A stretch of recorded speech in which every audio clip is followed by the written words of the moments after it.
I've been asked a number of times now for the recipe for my cheese and bacon puffs. These are the cheese and bacon puffs in question, and these are the ingredients you'll need to bake.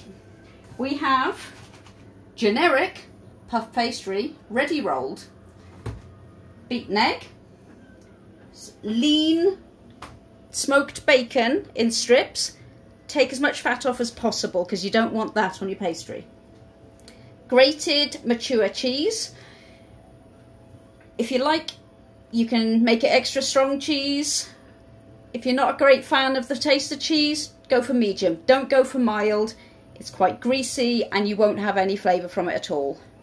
And the all-important paprika. Now, I prefer smoked paprika, but despite the fact that I've got a cupboard full of everything, I've run out. You will need a knife. It's quite sharp. You will need your egg bastery thingy, which I cut. Pastry brush, that's the words I'm looking for. When it comes to the puff pastry, I bought Just Roll because that's all I can get, but I actually prefer Morrison's own brand. You will also need a baking sheet. Okay, first things first, hands. Make sure you wash them nice and clean because we're not, you know, coronavirus. So, washing hands, 20 seconds everybody. No idea what the songs are, don't really care. But make sure, oh, a voice from beyond, it's happy birthday. Happy birthday to you, happy birthday to you, happy birthday to the monde, happy birthday to you. Or you could just sing Black Parade by My Chemical Romance, the chorus. Nobody needs that in their life. Okay, hands are dry. The oven is set on 200. I have a fan assisted oven. Obviously refer to manufacturer's handbook for everything else. Okay, now important, obviously I've prepared everything ahead of time to make this easier. Your pastry needs to sit on the side for at least 10 minutes, otherwise when you unroll it, it's going to crack all over the shop. So, oh, there we go. Okay, carefully unroll it. Once it's been out for a little while, it's going to be soft, very malleable, a lot like Play-Doh. And you need to just very gently, otherwise you're going to stretch it. Not that that's a problem, but once it's stretched, it's going to spring back on you. So gently unroll it. Now, for your own benefit, paper, this is greaseproof paper it's wrapped in, but it kinks when it's rolled. So take your paper on both ends and just stretch it out. Now, I don't know whether you saw there, but the pastry actually stretched a bit as well. And it's gone a slightly funny shape. Right, we're making 12 puffs out of this. It's a nice snack size. You could make bigger ones, you'll get about 6 out of it, but I prefer to make the 12. As you can see, the 12 are quite a good size, about the same length as my fingers. There were 12 on here. Yes, a mouse ate one and ran away. Okay, the easiest way to do it is to start in the middle. You'll have to hold on to the paper because obviously the pastry is a bit soft. And just pull your knife through. So it's half this section, if it'll stay still. And again, there's not a lot of paper on this side actually. Straight through this side. Now, using your eye, and these are going to be wonky. Wonky is good. You want to cut along 3 times. Try not to drag too much, do a bit more cutting, otherwise you end up with curled up edges. You see how it's curling up as you drag? So try and cut as much as possible. This is quite soft actually. It's very warm today, you might have noticed. even though I'm sure everybody has just enjoyed that torrential downpour. Oh, that's going to be a little one, isn't it? That's one for a small mouse. Okay. Hello. My cameraman today is Eloise George. Paprika. You don't want loads, but you need... The paprika gives the seasoning and it brings out the taste of the cheese. You can make these vegetarian. Instead of using the bacon, I caramelised red onion. For this amount of dough, you want to be looking at a medium-sized red onion. Good non-stick pan, no oil. You don't need oil if you've got a good non-stick frying pan. Slice your onions, cut the onion in half, slice it, decent sizes, medium thickness. Break it up, hot pan, throw the onions into it, saute them off on medium heat. Take about 5 to 10 minutes when I'm caramelised. Add a little bit of water, hot water preferably. You don't want to cool the pan down and bring it back up to temperature and cool it down again. It's not good. It'll sweat down. You don't want juices. So finish it off when it's nice and sticky and just take it off the heat and let it stand. Ideally, when you're putting it in, you don't want to put hot onions onto cold dough. Starts the cooking process before you got it in the oven and you end up with quite a doughy bottom. Right, back to the paprika. Just sprinkling the paprika on. It's going to get messy, it's going to get clumpy unless you've got, obviously I'm pouring it out of a big tub, unless you've got one of those shakery types. Please ignore the bingo wings. Might have a suntan, I don't have a fit body. Here we go. See, it's a bit clumpy. You missed a part. I missed a part, what do I miss? Always a bloody critic. Yeah, look, right You there. missed more. I'm going to solve that because it's a bit clumpy. So, pastry brush. Good old Eloise's silicone one. Brilliant. If you can get one of these, get it. Easy to clean. None of those horrible fibres ending up on your pastry. So, we're just going to spread it about a bit because, you know, it's clumpy. And because I've missed bits, because... You're still missing bits. Would you give me a minute? Honestly. You did it again! Yeah, okay, alright. So it's nice and evenly-ish spread. You missed the part. It's fine. It's nice. This isn't perfection. This is something you can do with the kids. You missed the Right. part. We're going to call Unless the them... kids are picky. Yes, I have picky kids. Right, we're going to cook... These are obviously squarish. So we're going to call them... More cubes and rectangles. Cubes of 3D shape. A little bit of maths. Okay, we've got 4 corners. We're going clockwise. That's okay. 1, 2, 3, 4. Okay? It'll all become clear in a moment. Right. You can see the bacon is very lean. You don't want the fat on there. Puff pastry is made with butter. It's already fatty. You don't need any more. So we need, there's about 1 centimetre thick, and all I've used is the eye of the back bacon. So you've got 3 pieces.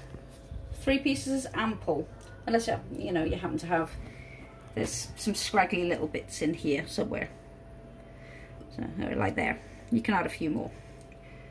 But we're going corner 1 to corner 3. So a little bit time consuming, so I'll just whip through this as best as possible. Right, remember your oven is set to 200. It's going to take approximately 18 to 20 minutes, depending on your oven. I got 3 on that? I got 3 on that one. Don't go right to the very edge. And you'll find that you want it to puff up just on the edges, so you get sort of like a pillow around the bacon, and it sort of sinks in. Oh, that's a scraggly little bit. No, add another one. Any more scraggly bits? There's a scraggly bit. So, oh, didn't do that very well. Oh no, I might actually run out of bacon now. I might have to do some more. Ooh. The pastry's going to feel a bit dry because it air dries very quickly. But if you've got everything prepared, you won't have a problem. Now, when it comes to cooking time, oh, scraggly bit, you're looking at cooking it until they're golden brown. Now that's the reason I've done a second batch already for, well, a batch already for you. Here's one I did earlier. Because everybody has their own opinion of what golden brown is. I've shown you what my opinion is. Oh look, there's only a few pieces left. I'll just build some up. You can. Does that one need it? The boss has spoken. Okay. So does that one. This one? Okay. Well, I've run out, so straight into the wash. Wash your hands again. Because we're now going from handling the meat to handling cheese. And I have overdone the cheese. So I'm going to have way more than I actually need. So, and dry. Okay, chef's help has just arrived.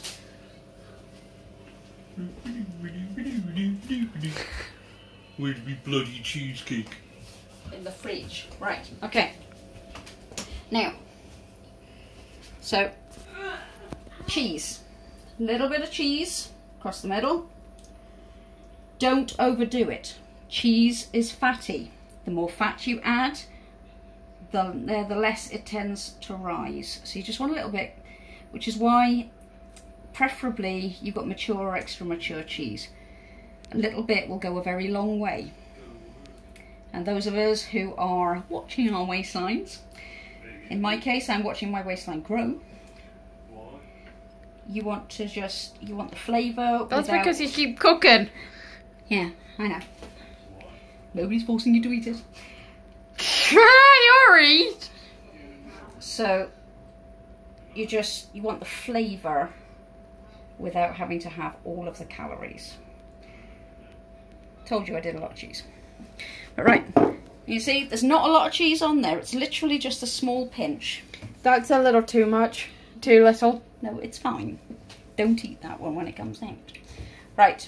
Corner two is where we're going to put our glue, which is just literally a beaten egg. We're going to use it for the egg wash afterwards as well. So, here we go. This is where you'll find the round-ended knife useful. You need it sharp enough to cut, or two knives, it's up to you. I'll just cut down on the washing up. And there we go. So, right. Take the round-ended knife. Obviously this is the Diddy one. This is grease-proof paper, so you're not removing it from here. Bonus. And you've got corner 4 over. Now take corner 2 and just gently use your knife and press it down. Try to create a little bit of a seal. That way they shouldn't, doesn't matter if they do, but they shouldn't actually burst open on you in the oven. I mean, they still taste the same, but it's nicer presentation wise if they just stay intact. Ooh, I didn't cut that one very well. These are really simple. Once you see how simple they are to make, you'll find that you can do these with your kids. You can do these very quickly of a morning if you have everything ready. You know, get up half an hour earlier and just whack some of these together and you've got fresh pastries for lunch. Or you've got those office meetings. Obviously they're not happening right now, are they? Or cadets. Or cadets. Or children's parties. Or any events like round table meetings. WI. School. Yes, these are a great one for sending in instead of the misshapen muffins or having to go to the shop because little Jimmy's got parents' evening and you've got to show off to all of the other parents. I'm not a PTA mum, never will be. school are too afraid of us. So, right, we'll just keep going until we've got all of them over. The egg wash is actually a very, very good seal. It acts with the dough to stick everything down. It's like super glue in pastry form. As long as you get it right. Obviously if you overdo the... Oops, that one's stuck quite well. Ooh, we've got a slightly misshapen one there. Right, as you can see, they're all quite close together.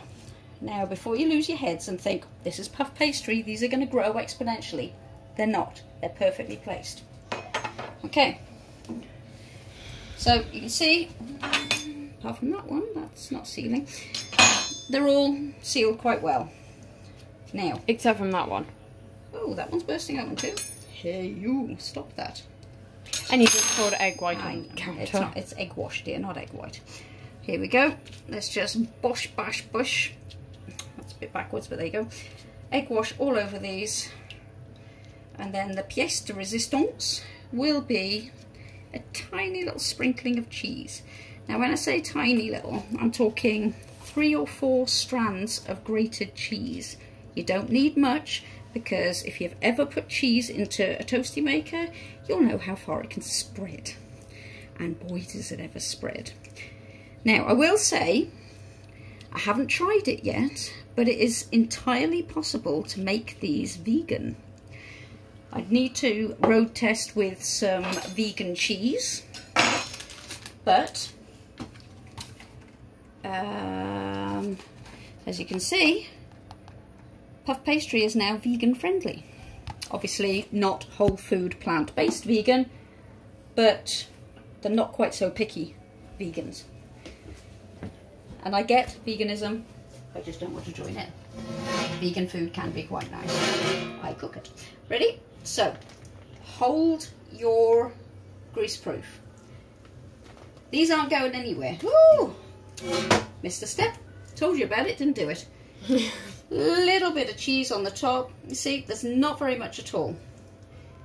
Because, ooh. No. Little monster can have cheese afterwards.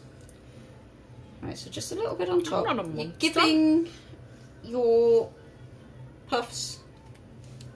Hope it doesn't taste. I know. Doesn't matter. Cheese that I could be eating. There's plenty of cheese left here. You're just giving your puffs a little Puffs. crown. Puffs. I'm Not- sorry. Not puffs. I'm sorry. These are quite clearly straight. Though other prideful ones are available. Yeah, colourful ones. I will paint them if you want. Here we go. Right, you ready? So hold your baking sheet, hold your greaseproof, and just pull it on. One baking sheet will very solidly hold the full sheet. This is greaseproof. There is no need to take them off the sheet. And then just pop them in the middle of a preheated oven, 200 degrees, for about 20 minutes. And that, ladies and gentlemen, is how you make cheese puffs. Mwah!